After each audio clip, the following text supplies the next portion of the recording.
Hello guys, welcome in my video. आज चाहिँ हामी फेरि पनि सपिङ गर्न जाँदैछौँ। दाजुभाइ नै हो फेरि पनि। अनि आज चाहिँ हामीले के भन्न गइरहेको छौँ भनेपछि दाइ हिजो हामीले देखेको थियौँ एउटा मोदीको के त्यसको बारेमा के भन्नु न दाजु मिलेर।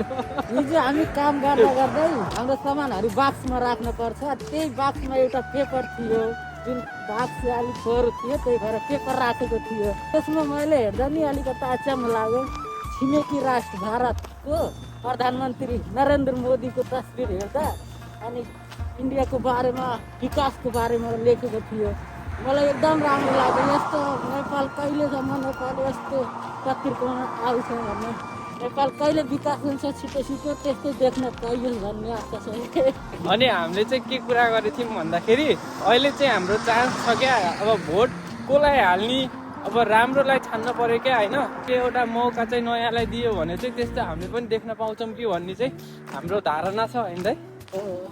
अब नेपाल भएको साथीहरूले चाहिँ अलिकति बालेन रविलाई चाहिँ जिताउन सक्दो प्रयास गर्नु पर्यो है त। अब हामी विदेशमा हुनेले चाहिँ आफ्नो तर्फबाट के सकिन्छ त्यो चाहिँ हामीले गर्ने नै छौँ। जय बालेन, जय घन्टी है त।